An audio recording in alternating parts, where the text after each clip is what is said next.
Helo na, a chroeso i Cymorth Cristnogol yng Nghymru. Mae wythnos Cymorth Cristnogol wedi dod i ben, a da ni'n cael y cyfle heddiw i drafod efo Cynan Llwyd, pennaeth gweithredol Cymorth Cristnogol yng Nghymru, i weld yn union sut mae o'n teimlo sut mae'r wythnos wedi mynd. Croeso i chdi Cynan, a diolch i chdi am roed y amser i mi heddiw. Helo Dyfed, diolch yn fawr am y croeso. Sut ydych ti'n teimlo sydd aeth yr wythnos? Ydych ti'n hapus efo'r wythnos wahanol iawn yma gawson ni?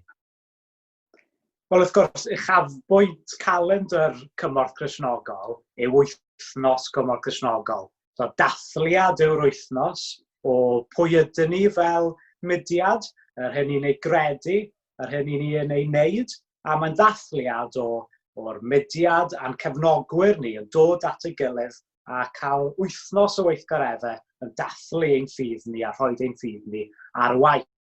Ond wrth gwrs, oedd hi'n wythnos wahanol iawn eleni, ac yn yr wythnos, pan oedd y newydd yn torri am y feirws a bod hi'n dod yn amlwg, na fydd hi'n wythnos Cymorth Cristnogol arferol gyda bwriau coffi, gwasanaethau a casgliadau o ddrws i ddrws.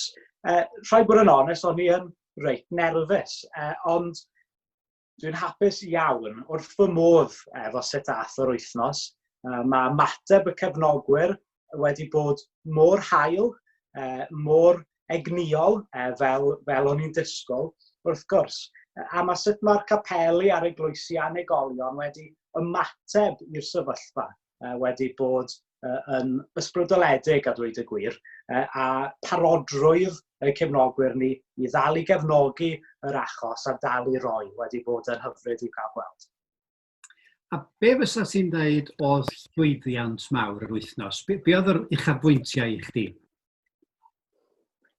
Yr uchafbwyntiau yw gweld ein cefnogwyr ni yn ymateb i'r her o godi arian, o dal i gefnogi wythnos Cymorth Cristnogol, oedd mewn sefyllfa cyd-destun gwahanol iawn i'r arfel. Wrth gwrs, oedd yna bobl dal yn mynd ati i rhedeg marathons, oedd bobl dal yn mynd ati i wneud teithiau cerdded noddedig. Oedd da ni ffyn yng Nghaerdydd, disgybl yn ysgol ddinas Llandaf yn mynd ati i redeg pellter marathon. Oedd yna eglwysi ym Mhontypridd di mynd ati i greu llyfrau receipts ar gyfer y lockdown.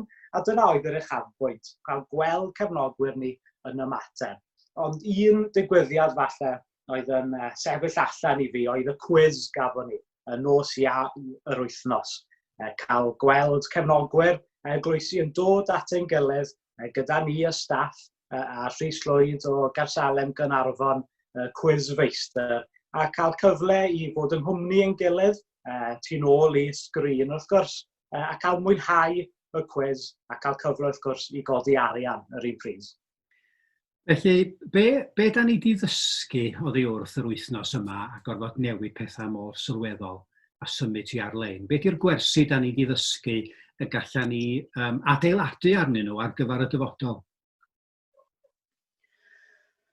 Wel, yn gyntaf, dwi'n yn wers achos dwi ddim yn rhywbeth newydd wedi ddysgu, ond un peth nath yn haro i unwaith eto eleni oedd eilioni ein cefnogwyr ni, eu ffyddlondeb nhw, a'i parodrwydd nhw i roi tuag at gwaith Cymorth Cristnogol. Lot o eglwysiau capeli pan maen nhw'n clywed bod yr wythnos arferol wedi cael ei cansla, bod ni'n symud ar-lein yn syth ben yn mynd ati i drefnu gweithgareddau a digwyddiadau ar-lein, a hynny yn hyfryd i weld. Gwersi, da ni wedi dysgu yw bod ein byd ni yn byd bach iawn yn ydy. Bod dyfodol ni gyd ynglwm a'n gilydd, bod beth sydd yn digwydd ochr arall y byd yn gyflym iawn yn cael effaith mawr ar ein cymdeithas ni yma yng Nghymru, a bod ni gyd yn gymdogion rhyngwladol, a bod yna wir angen i ni yma yng Nghymru cyd-sefyll gyda'n brodyr a'n chwiorydd tlotaf ni ledled y byd, gan bod ni wir yn gymdogion rhyngwladol. A gwers arall, a falle gallwch chi sydd yn gwylio hwn helpu ni fan hyn, yw bod bod angen i ni ymgysylltu falle mwy a mwy o ran yn ddigidol gyda'n cefnogwyr ni yma yng Nghymru.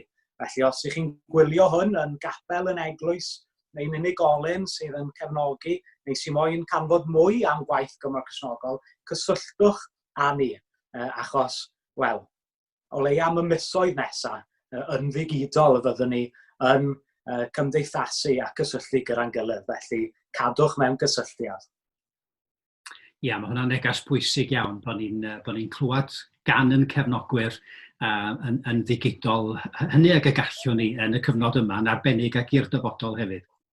Bon te, i gloi Cynan, be fysa gen ti ddeud jyst i ddod â'r sgwrs yma i ben heddiw yma? Wel, un gair syml, Dyfed, diolch.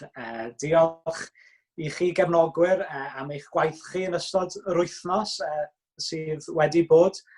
Diolch am eich cheilioni chi a'ch ffyddlondeb chi unwaith eto, a diolch am gyd-sefyll gyda ni dros ein brodyr anchwiorydd trotaf ledled y byd. A Cynan, diolch yn fawr iawn i chditha am arwain y gwaith yng Nghymru am y tro cyntaf ar gyfer wythnos Cymorth Cristnogol fel yn pennaeth gweithredol ni. Diolch yn fawr. A diolch yn fawr i bawb ohonoch chi am wylio'r fideo yma. Cadwch eich golwg allan am fwy ohonyn nhw wrth i ni symud ymlaen. Diolch yn fawr iawn i chi.